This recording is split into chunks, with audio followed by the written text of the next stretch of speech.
Hey guys, this is Chris from Yu-Gi-Oh! Team Topeka, and I'm coming at you guys on this awesome Friday with a video, which, I haven't made a video in a really long time, so I felt like doing it since I have some free time this afternoon before I have to go to work, and then before locals this evening. It's got me in the big Yu-Gi-Oh! Mood. So, we're going to discuss the January 1st, 2015 ban list, and try and analyze it in some way.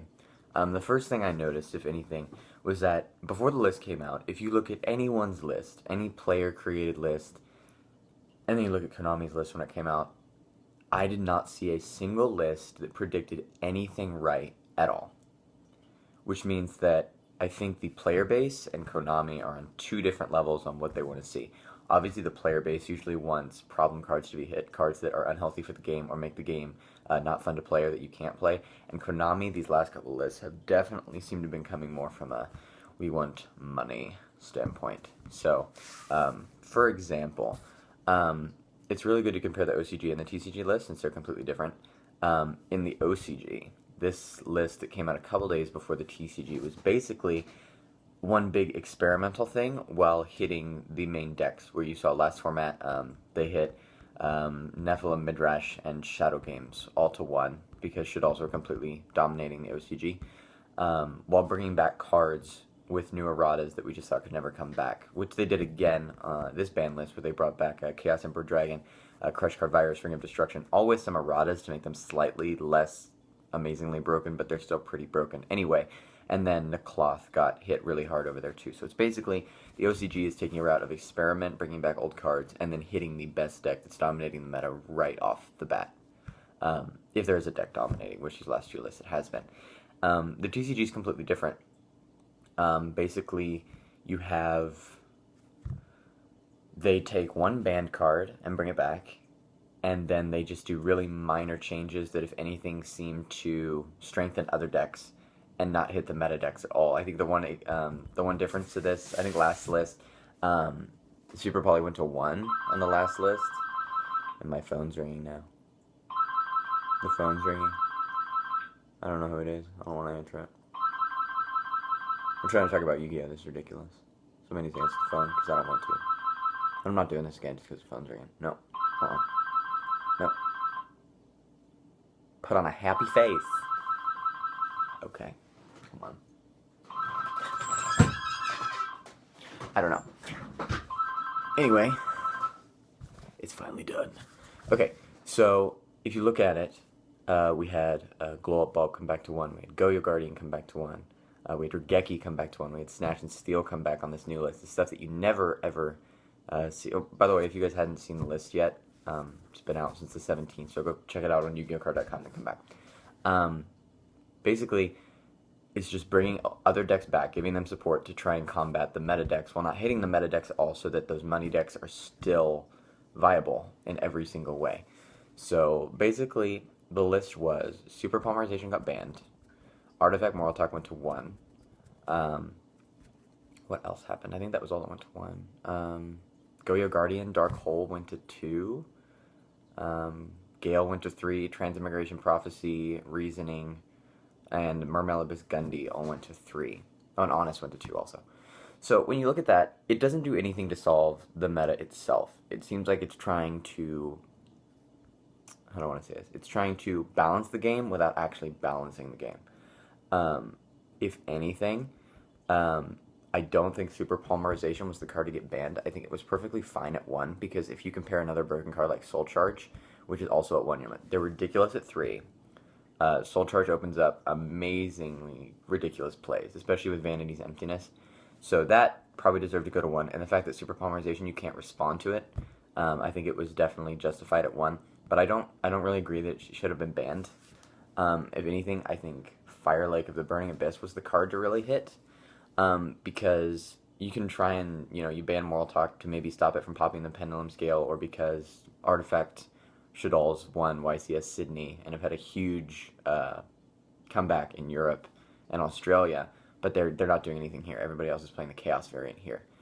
So I guess I get that a little bit, but I feel like if they were going to ban that type of stuff, they should have banned it a couple of lists ago, and everybody said it needed to be banned. By now, everybody's just kind of like, it doesn't really do anything. But when you look at it, Fire Lake of the Burning Abyss, comparing that and Super Polymerization, I would have liked Fire Lake to go to 1, just because, you know, it looks like a 1-for-1 on the card, but it's clearly not, because if you have a Dante, and they set, like, 4 cards at their end phase, you Fire Lake, they lose 3 of their cards, they're left with 2 or 3 cards left, and then you send a Dante with a Seer and a Dante with a Graph to the graveyard. You can add Fire Lake back, you're going to special summon from your graveyard, you're going to special summon from your deck, and then you're going to add for the other Dante. So you get 4 cards back and lose 1, and they lose 3. So that doesn't seem very fair at all. I think that should have gotten hit in some way. You know, they can keep Tour Guide or wherever else. I think that definitely would have balanced the Burning Abyss engine so that they would not quite dominate the meta, give Cleaforts and Shaddolls a better chance at beating them. The Danko Shaddolls have a pretty good matchup against them anyway. But I think that definitely would have helped really balance things, so it's just not Burning Abyss, Burning Abyss, Burning Abyss. And if you saw, Burning Abyss won every ARG event this format. They won most of the YCS, I think, with the exception of 1 or 2. So Burning Abyss, definitely the best deck. Still the best deck, and it will be the best deck over the next couple months until the Cloth comes out. I think the Cloth or Necros or whatever might actually beat it consistently. But the problem is that Super Polymerization, you have to discard a card, you have to use Super Polymerization, and you have to use a card on your side of the field, in addition to theirs, if you want. So Super Polymerization has a pretty big cost to use, and the monster is not invincible by any means after that. You can bottomless it, you can compulse it, you can Phoenix Wing Blast, you can Karma Cut, whatever. So I don't agree with that at all, but it's okay. I already talked about Moral Talk. Honest 2, I think it's just a push for Satellanites. They have Constellanite Diamond coming out, which really kind of combats dark decks, so hopefully that'll help them fight Shaddolls. And Burning Abyss, as they seem to completely be falling out of favor, again, because of Fire Lake. You know, they like to set 3 or 4 at the end phase, it's just going to get Fire Laked, and it's game. It is. Unless they have, like, a Wiretap or a Stella Nova, and they're able to get past that turn and negate the Fire Lake at some point. You know, they can just get it back and keep doing it, which is ridiculous. So, Honest at 2, I think it's a push. I'd love to play Honest right now. I play Shaddolls, but I'd love to play Honest, but I don't think it's worth the space. But I don't think it's going to bring Satellanites back the way that they want it to. Goyo Guardian at 2 does nothing. Nobody plays Goyo Guardian right now, or if they do, it's just it never gets made. I think Sahemoth is a way better choice, because it can banish stuff, obviously. But Goyo Guardian's not doing a thing. Dark Hole, also not doing a thing. Nobody's playing Dark Hole because you can play Regeki, so why would you blow up your entire field when you just blow up your opponents? Dark Hole helps Yang Zing, but that's about it. Snatch and Steal, I think, is really broken. I think it's a card that didn't really need to come back because it can simply steal games on its own. And you can still attack with the monster. You know, who cares if they gain 1,000 at the next standby phase? Just that's the point. Everybody's OTKing this format. So you have that.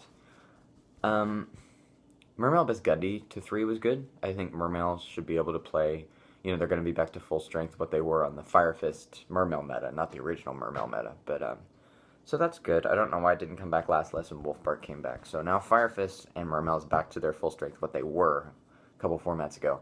I see Mermail's playing Wing Blast a lot and all these builds I'm seeing online. I don't think that's a good idea at all, because I think if you're going to play Wing Blast, you should just play Burning Abyss, because it's still technically a -1 for you, and I have All Fusion, I can just chain it, and Burning Abyss don't really care, and they can just make it again.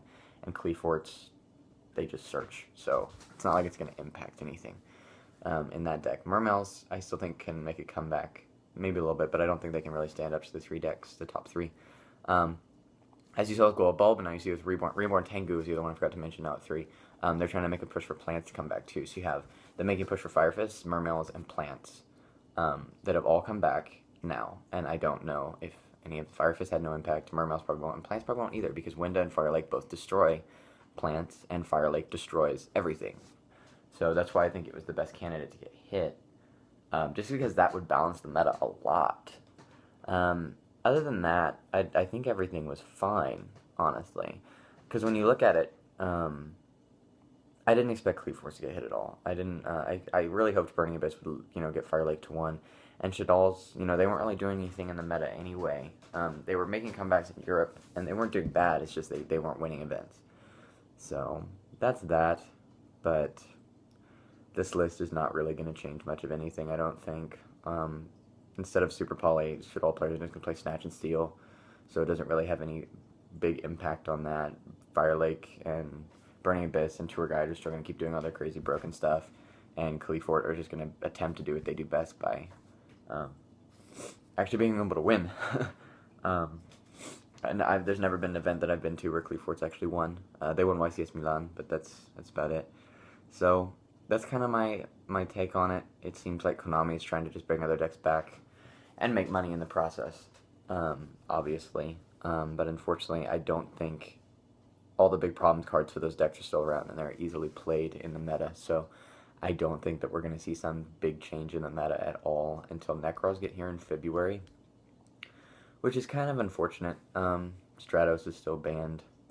The Super Poly banned. It's like, hey, your hero structure deck is coming out. And now it looks like they're not trying to help push that as much as I thought they would.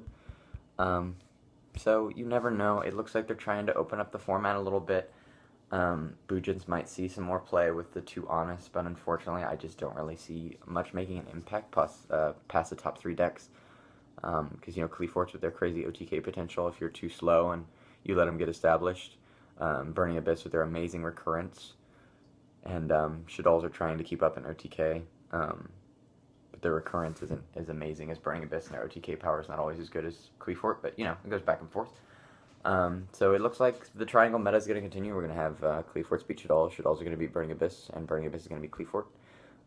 So really what Konami needed to do to ensure the survival of Cleforts and make them win more, they needed to, hit Burning Abyss a little bit. Shaddolls were hit with Super Poly. If you had to ban that, you had to ban that. So you needed to hit Burning Abyss to bring it down a little bit to the other's level, and so then you need to equal that out, and then you need to bring all the other decks back. So you need to dumb down the meta a little bit, make it completely playable, dumb them down a little bit, with the exception of Cleforts, I guess, if you want them to do well, and then bring the other decks up. My list, I expected Vanities to be hit. I hate Vanities. That's a degenerate card. It just says you can't play, and it completely destroys all the new decks coming out, but they didn't hit it. I was really surprised. That's a business strategy even I would have done had I been them, or if I were them in that situation. Skill Drain I thought was going to get hit to 1 because Clefort is coming out in the next set. That's basically a good Skill Drain that doesn't actually shut down your opponent. So I thought that was going to get hit, but it didn't. So everybody had Skill Drain and Fire Lake and Vanities or Tour Guide, if not Fire Lake, and getting hit, and it didn't happen. So this is our new format. Starts in about 2 weeks. So I wish you guys luck building your decks. If you're a little innovative with the Mermels or the plants or anything, I really encourage that. I think it's awesome. I think the meta needs to see more diversity, definitely. Thank you guys very much for watching. If you enjoyed, please like, comment, and subscribe. Feel free to comment down below. Let me know what you thought of the video. Let me know what changes you wish would have been on it. What stuff you're not happy with. Until next time, I'll catch you guys later.